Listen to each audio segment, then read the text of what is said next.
നമസ്കാരം. ഈ എമ്പുരാന്റെ ചർച്ച ഒരു പരിധിവരെ അവസാനിച്ചു കഴിഞ്ഞു. ഏതാണ് ഇനിയും ചർച്ചകൾ വന്നേക്കാം.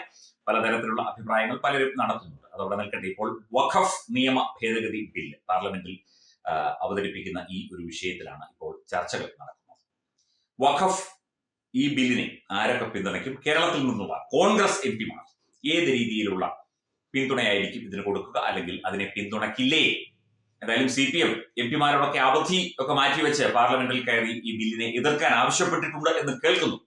CPMന്റെ പാർട്ടി കോൺഗ്രസ് ഒക്കെ തുടങ്ങുകയാണ്. അപ്പോൾ തീർച്ചയായിട്ടും എല്ലാം മാറ്റിവെച്ച് പാർലമെന്റിൽ എത്തി ഈ ബില്ലിനെതിരെ വോട്ട് ചെയ്യണം എന്നാണ് പാർട്ടി നൽകിയിരിക്കുന്ന നിർദ്ദേശം എന്ന് കേൾക്കുന്നു.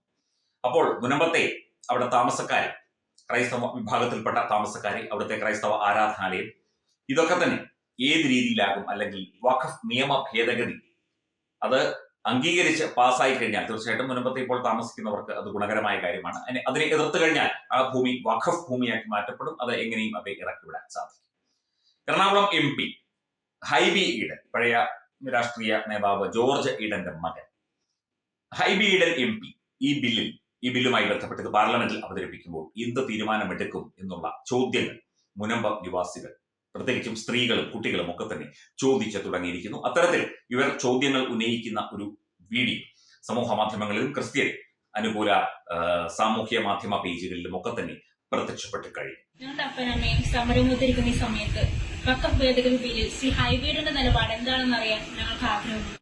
ഞങ്ങളുടെ ആരാധനാലയം നഷ്ടപ്പെടാൻ പോകുന്ന ഈ സാഹചര്യത്തിൽ പാർലമെന്റിൽ ശ്രീ ഹൈബി ഈഡന്റെ നിലപാട് എന്താണെന്ന് അറിയാൻ എനിക്കും ആഗ്രഹമുണ്ട്.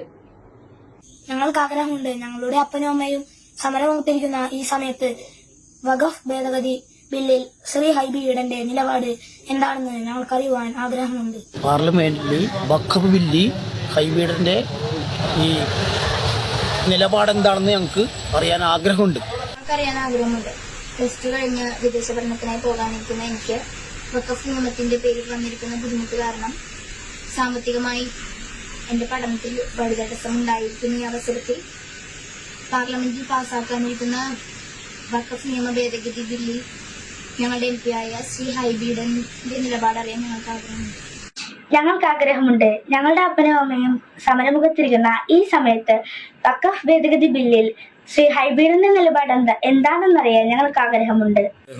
പാർലമെന്റിൽ പാസ്സാക്കാൻ പോകുന്ന വഖഫ് നിയമ ഭേദഗതിയിൽ ഞങ്ങളുടെ MP ആയ ഹൈബി ഈഡന്റെ നിലപാട് എന്താണെന്ന് അറിയാൻ ഞങ്ങൾക്ക് ആഗ്രഹമുണ്ട്. പാർലമെന്റിൽ ബില്ല് അവതരിപ്പിക്കുമ്പോൾ ഞങ്ങളുടെ MP ആയ ഹൈബിയുടെ എന്ത് നിലപാടെടുക്കും?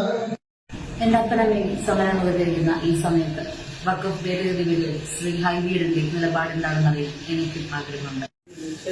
ഞങ്ങൾക്കറിയാൻ ആഗ്രഹമുണ്ട്. ഞാൻ ജനിച്ചു വളർന്ന മണ്ണ് ഇന്ന് എനിക്ക് സ്വന്തമില്ല എന്ന് പറയുന്നു. ഈ വരുന്ന പാർലമെന്റിൽ പാസ്സാക്കാൻ പോകുന്ന വഖഫ് നിയമ ഭേദഗതിയെക്കുറിച്ച് ഞങ്ങളുടെ MP ആയ ഹൈബി ഈഡന്റെ നിലപാട് എന്താണെന്ന് അറിയാൻ എനിക്കും ആഗ്രഹമുണ്ട്. കോൺഗ്രസിന്റെ രാഷ്ട്രീയം എന്നത് ഒരു അവസരവാദ രാഷ്ട്രീയമാണ് എന്ന പരാതി വ്യാപകമായിട്ടുണ്ട്. അങ്ങനെ തന്നെയാണ് താൻ.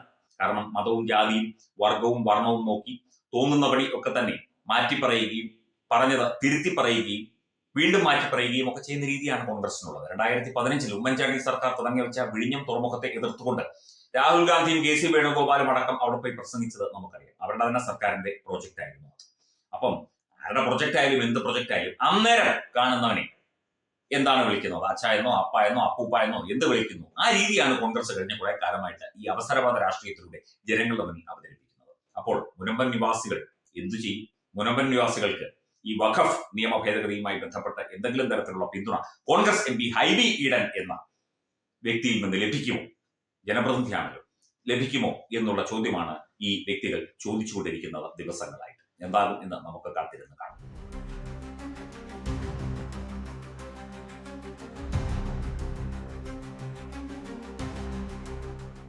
Branding partner Edubix online executive education, focus physiotherapy centre Pattom, Unnat engineering Gujarat, തീർത്ഥയാത്ര.com, iron build Gujarat, PRS hospital Killipalam Thiruvananthapuram. 5 തലമുറകളായി നിങ്ങൾക്കൊപ്പം. തുമ്പമൺ ശ്രീ വടക്കുംനാഥൻ ക്ഷേത്രം, അമ്പലക്കടവ്, പത്തനംതിട്ട. ശ്രീമദ് സ്കന്ദപുരാണ മഹാസത്രം 2025 മെയ് 11 മുതൽ 18 വരെ. ബ്രഹ്മശ്രീ മുംബൈ ചന്ദ്രശേഖര ശർമ്മയുടെ മുഖ്യ കാർമ്മികത്വത്തിൽ മഹാഗണപതി ഹോമം, സ്കന്ദപുരാണ പാരായണം, മഹത് പ്രഭാഷണങ്ങൾ, പൂജഹോമാദികൾ, കലാസാംസ്കാരിക പരിപാടികൾ. സത്രയജ്ഞ കർമ്മങ്ങളിലേക്ക് എല്ലാ ഭക്തജനങ്ങളുടെയും സാന്നിധ്യവും സഹകരണവും സാദരം അഭ്യർത്ഥിക്കുന്നു. മഹാസത്രവേദിയിൽ മെയ് 18 പഴനി അരുൾമിക ദണ്ഡായുധപാണി സ്വാമി ദേവസ്ഥാന അർച്ചക സ്ഥാനികർ ശ്രീസെൽവ സുബ്രഹ്മണ്യ ശിവശാരിയാരുടെ മുഖ്യ കാർമ്മികത്വത്തിൽ നടക്കുന്ന അതിശ്രേഷ്ഠവും സർവൈശ്വര്യദായകവുമായ സ്കന്ദഹോമം.